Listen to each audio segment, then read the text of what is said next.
फर्जी आईएएस सौरभ त्रिपाठी का network UP Bihar से लेकर गोवा तक फैला था। बिहार से उसने करीब 4 साल पहले अपना नेटवर्क बनाना शुरू किया। दिल्ली और गोवा में उसे और मजबूत किया। इसके बाद उत्तर प्रदेश की राजधानी लखनऊ को अपना ठिकाना बनाया।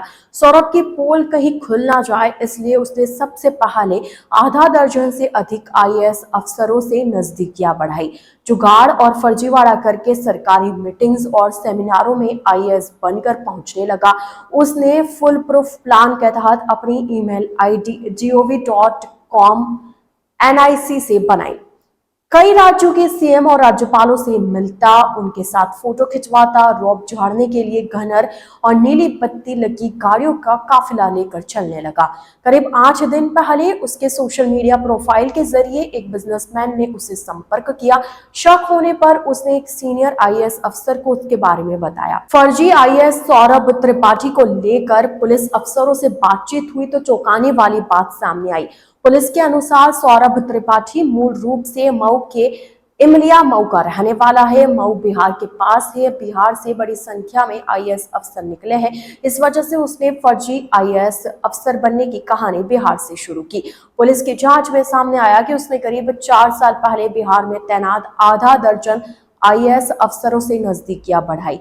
फिर उनके जरिए सरकारी मीटिंग्स और सेमिनारों में पहुंचकर आईएएस जैसी पहचान बनाने का उसका खेल शुरू हुआ। धीरे धीरे उसने बिहार के प्रशासनिक तंत्र में संपर्क बना लिया और उसी आधार पर दिल्ली तक नेटवर्क फैलाया।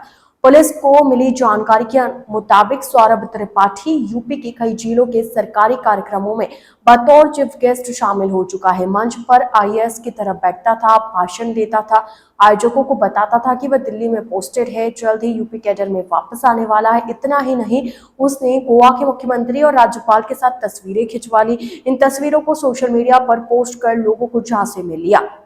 इस तरह से उसने बिहार, दिल्ली, गोवा और उत्तर प्रदेश में अपना ठिकाना बना लिया। आईएएस अधिकारी होने का भरोसा दिलाने के लिए सौरभ ने फर्जी एनआईसी और जीओवी मेल आईडी बनाई।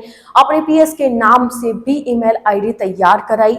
इन्हीं मेल आईडी से मंत्रालयों और विभागों में पत्राचार करता था। खुद को कैबिनेट स्पेशल सेक्रेटरी बताता था। जांच में सामने आया कि सौरभ लखनऊ के शालीमार वन वर्ल्ड अपार्टमेंट में रह रहा था। इस फ्लैट का किराया 60,000 रुपए महीना है। उसने 2 घनर तक की सुविधा ले रखी थी ताकि लोग उसे वीवीआईपी समझते रहे। उसकी पत्नी बीटेक है और एक कंपनी में नौकरी करती है। 2 बच्चों के साथ पूरा परिवार इसी फ्लैट में रहता था। करीब 4 महीने पहले सौरभ ने लिंक्डइन पर प्रोफाइल बनाई। यहाँ उसने खुद को भारत सरकार का कैबिनेट स्पेशल सेक्रेटरी बताया। प्रभावशाली लोगों के साथ ली गई तस्वीरें पोस्ट कर अपनी पहचान मजबूत की। अक्टूबर 2023 में उसने एक्स पर भी अकाउंट बनाया और वहां आईएएस वाली पहचान को प्रचारित करता रहा। फेसबुक पर अलग अलग नामों से प्रोफाइल बनाकर आईएएस का टैग इस्तेमाल करता रहा। पुलिस ने पता लगाया कि सौरभ एक एनजीओ से जुड़ा हुआ था। इसी एनजीओ के सहारे वह अलग अलग राज्यों में होने वाली बैठकों और सरकारी आयोजनों में पहुंचता था। इन मीटिंग्स में उसने कई आईएएस और राजनेताओं के साथ तस्वीरें खिंचवाई। इन्हीं तस्वीरों को सोशल मीडिया पर डालकर अपने नेटवर्क को और मजबूत करता रहा। पुलिस ने बताया कि करीब 8 दिन पहले लखनऊ के एक व्यापारी की सोशल मीडिया के जरिए सौरभ त्रिपाठी से परिचय हुआ। काम के लिए बातचीत के दौरान उसे शक हुआ। उसने एक परिचित सीनियर आईएएस अधिकारी को सौरभ त्रिपाठी के बारे में जानकारी दी। बताया कि सौरभ खुद को आईएएस बताकर सरकारी काम दिलाने का झांसा दे रहा है। इसके बाद मामला गंभीरता से लिया गया और एलआईयू ने पड़ताल शुरू कर दी। वजीरगंज थाना प्रभारी निरीक्षक राजेश त्रिपाठी ने सौरभ त्रिपाठी को गिरफ्तार किया। उसके पास से बैग में करीब 25 से ज्यादा फर्जी दस्तावेज पाए गए। इस आधार पर इंस्पेक्टर ने खुद वादी बनकर उसके खिलाफ एफआईआर दर्ज कराई। इंस्पेक्टर राजेश त्रिपाठी ने उसके पकड़ने के बाद तुरंत उच्च अधिकारियों को जानकारी दी। गृह विभाग ने मामले को गंभीरता से लिया। इसके बाद क्राइम ब्रांच और वजीरगंज पुलिस ने संयुक्त रूप से सौरभ के बैकग्राउंड की जांच की।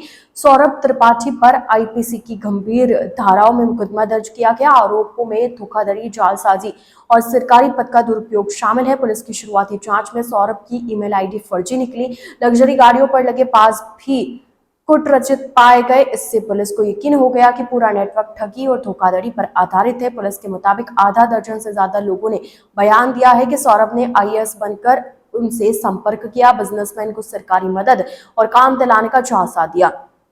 कई बार उन्हें फर्जी मीटिंग्स में बुलाया और भरोसा दिलाने के लिए फोटो और दस्तावेज भी दिखाए। अब पुलिस ये पता लगाने में जुटी है कि कितने लोगों से उसने कितनी राशि ठगी है। डीसीपी क्राइम कमलेश त्रिपाठी के मुताबिक गिरफ्तारी के बाद उसकी कुंडली खंगाली जा रही है। साइबर सेल को लगाया गया है ताकि उसकी फर्जी ईमेल आईडी और सोशल मीडिया अकाउंट्स की जांच हो सके। बैंक ट्रांजैक्शन और प्रॉपर्टी डिटेल्स भी खंगाले जा रहे हैं। शक है कि उसने दूसरे राज्यों में भी कई बार वीआईपी प्रोटोकॉल का इस्तेमाल किया और फायदा उठाया।